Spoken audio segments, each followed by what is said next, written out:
मकर द्वार से मौसमी हमारे साथ जुड़ गई हैं। मौसमी, बातचीत कर रहे थे अभी पीयूष, वहां पर वाईएसआरसीपी के जो सांसद हैं वो सब ब्रेकफास्ट करके पीयूष गोयल जी के घर से आ रहे थे और उनका कहना है कि वो आज एनडीए के उम्मीदवार के लिए वोट कर रहे हैं। नंबर गेम क्या दिख रहा है? क्रॉस वोटिंग और word of the day conscience है, अंतरात्मा। मौसमी, वहां पर क्या समझ में आ रहा है सुबह सुबह? बिल्कुल, देखिए यहाँ पे तमाम विपक्ष के सांसद सत्ता पक्ष के सांसदों के साथ नजर आ रहे हैं, गले मिलते हुए नजर आ रहे हैं। गिरिराज सिंह समाजवादी पार्टी सांसदों को मनाते हुए नजर आ रहे हैं। मिलिंद देवरा कह रहे हैं कि मैंने महाराष्ट्र के विपक्ष के सांसदों से बात की है, गवर्नर रहे सीपी राधाकृष्णन। लेकिन देखिए अंजना, बहुत दिलचस्प होगा क्योंकि पिछले 5-6 चुनाव में जो वोट प्रतिशत रहा है वो लगभग काफी अच्छा रहा है एनडीए का और 59% तक पिछली बार गया था। लेकिन इस बार अगर आंकड़े देखें हम 447 के कुछ करीबन नजर आता है एनडीए। अब देखना होगा कि कितने लोग एनडीए के साथ भीतर घात करके विपक्ष से जाते हैं। लेकिन अगर ये आंकड़ा आप वोट प्रतिशत में तब्दील करें तो 55-56% आता है।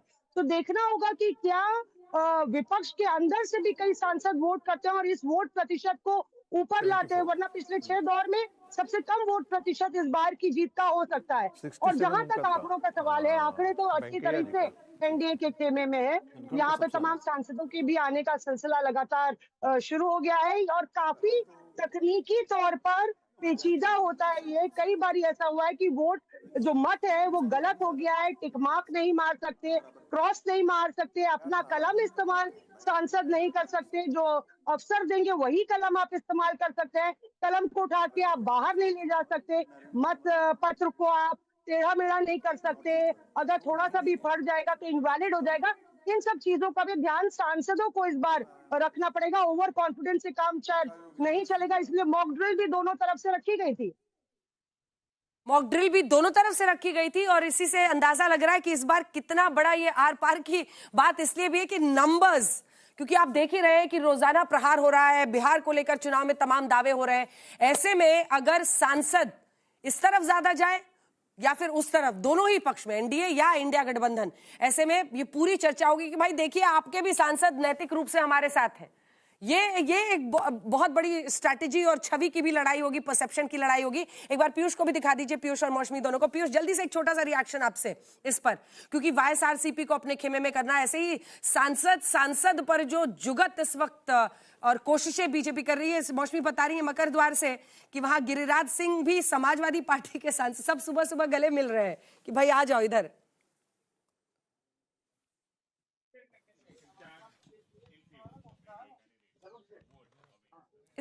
इसका जवाब आप दे दीजिए मौसमी। बिल्कुल, देखिए ये तो नंबर का गेम है अंजना, और पिछली बार हमने देखा था कि मार्गरेट अलवा काफी असंतुष्ट थी। एक सेकंड आपको टोक रही हूँ, एक सेकंड टोक रही हूँ। बी सुदर्शन रेड्डी इस वक्त निकले हैं, वो अपना क्या कह रहे हैं आपको सुनाते हैं।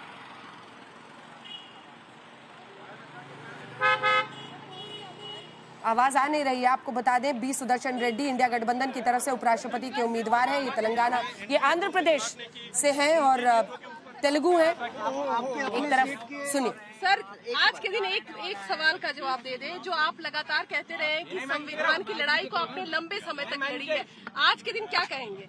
वही बात करूंगा, उसी की लड़ाई है, वो बिल्कुल जारी रहेगा। My journey has begun with the constitution.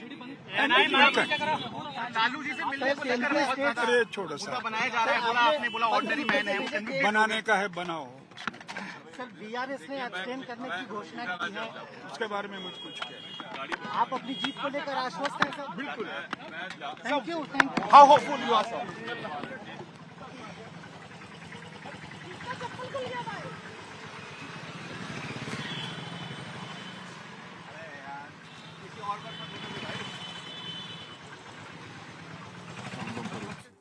तो आप सुन रहे थे बी सुदर्शन रेड्डी को, इंडिया गठबंधन की तरफ से वही उम्मीदवार हैं। आज आंध्र प्रदेश से आते हैं, सुप्रीम कोर्ट के जज रह चुके हैं, रेड्डी समाज से आते हैं, गुवाहाटी हाई कोर्ट के चीफ जस्टिस रह चुके हैं, न्यायिक सेवा में वो रहे हैं, जज रहे हैं और उनकी उम्र लगभग 79-80 साल की है। ऐसे में दोनों की ही अगर आप देखिए परिस्थिति, लेकिन फिलहाल जो नंबर्स है उसमें ये वाले नंबर पर आप नजर डालिए, क्योंकि यही इससे पहले जो आप दिखा रहे थे एक बार फिर से दिखा दीजिए, क्योंकि अगर आप देखिएगा 445 सीटों के साथ सीपी राधाकृष्णन और आंध्र प्रदेश से आते हैं, और वहां पर अगर जगन मोहन रेड्डी की पार्टी ये कह रही है कि नहीं, हम तो तमिल जो सीपी राधाकृष्णन उम्मीदवार बनाए गए एनडीए की तरफ से उनको वोट डाल रहे हैं, तो ये बड़ी बात है।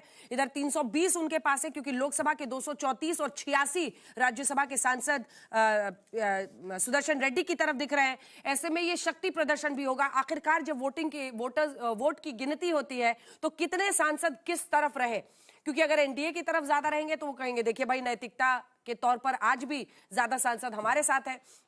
वहीं दूसरी तरफ अगर आप देखिए इंडिया गठबंधन को ज्यादा वोट मिलता है तो वो बताएंगे कि देखिए हमारा नंबर तो इतना है, लेकिन इतने हमारी तरफ आए तो आज अंतरात्मा की लोगों ने आवाज सुनी है। तो ये वर्ड ऑफ द डे आज कॉन्शियस बन रहा है, अंतरात्मा है, नैतिकता की दुहाई दी जा रही है, अंतरात्मा की पुकार सुनने को कहा जा रहा है। लेकिन आज के दिन ये वोटिंग की शुरुआत हो चुकी है। प्रधानमंत्री नरेंद्र मोदी की आप तस्वीरें देख रहे हैं। इससे पहले जो तमाम नेता थे वो वहां पर अलग अलग जगहों पर ब्रेकफास्ट के लिए पहुंचे हैं, और ब्रेकफास्ट के बाद मंत्रियों के घर से तमाम एनडीए के सांसद भी पहुंच रहे हैं। मौसमी, क्या कुछ वहां पर चल रहा है, एक बार उससे पहले फिर से सुना देते हैं बी सुदर्शन रेड्डी ने क्या कहा है। क्रॉस वोटिंग का शब्द आज तक मैं कभी इस्तेमाल कर नहीं।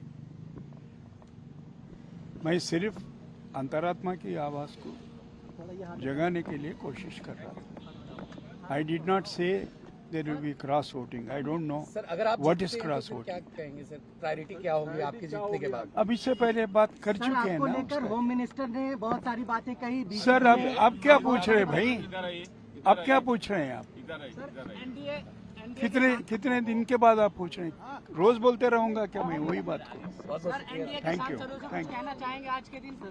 Thank you, thank you, thank you, thank you. Sir, आपको लेकर होम मिनिस्टर ने जो बातें कही। तो आप सुन रहे थे, ये उम्मीदवार है इंडिया गठबंधन की तरफ से, और उनका ये कहना है कि मैं नहीं जानता क्रॉस वोटिंग क्या होता है, लेकिन अंतरात्मा की आवाज सुनकर आज वोटिंग की जाए। ये उन्होंने कहा है। इससे पहले हम बातचीत कर रहे थे, हमारे तमाम सहयोगी बता रहे हैं कि इस वक्त भी लास्ट मिनट की कोशिशें भी जारी है। मकर द्वार संसद भवन के बाहर जहां पर हमारी सहयोगी मौजूद थी, वो बता रही है कि सभी एक दूसरे को गले लगा रहे हैं और ये समझाने की कोशिश कर रहे हैं कि इधर वोट दे दो, क्योंकि आज शक्ति प्रदर्शन। प्रमोद तिवारी कांग्रेस पार्टी के सांसद क्या कह रहे हैं, सुनिए। वी आर जिस तरीके से समर्थन मिल रहा है, हम लोग पूरी तरह से उम्मीद। तो प्रमोद तिवारी भी ये दम भर रहे हैं कि जिस तरह से सपोर्ट मिल रहा है, हमें लग रहा है कि हम ही जीतेंगे। एक एक रिएक्शन अब यहां से ले लेते हैं। आज सुबह सुबह भी कोशिशें हो रही है। संगीत रागी जी, हमारी सहयोगी बता रही थी कि भाई, क्योंकि अल्टीमेटली जब शाम तक नंबर आएगा फिर होगा भाई इतने सांसद इधर, इतने सांसद इधर, तो उसकी लड़ाई चल रही है। देखिए, जो भी चुनाव में जाता है, आप निर्दलीय से भी यदि आप पूछेंगे तो वो कहता है, उसको लगता है कि हम चुनाव जीत रहे हैं, और नहीं यदि उसको ऐसा लगता तो वो बाहर निकल जाता उसमें। तो यहाँ भी, लेकिन अंतिम समय में जैसा कि आपने कहा, गिरिराज जी अप्रोच कर रहे हैं, फला अप्रोच कर रहा है, ये इस चुनाव में कोई फेंस सीटर नहीं है। सभी ने पहले से तय कर रखा है कि हमको किसके तरफ जाना है, कहां हमको वोट करना है। तो मुझे लास्ट मिनट अप्रोच वाली बात तो यहाँ पर रही नहीं जाती है।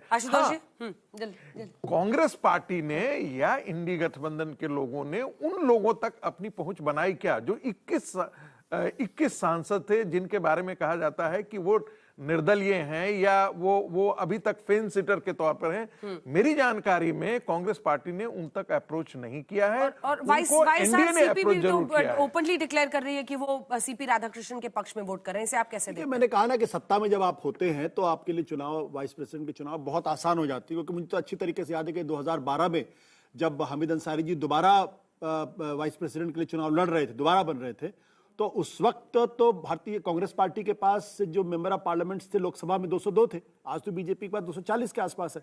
लेकिन फिर भी जो हामिद अंसारी की जीत का मार्जिन था वो 67% के आसपास था, और लगभग उतना ही था जितना वेंकैया नायडू को 2017 में मिला था।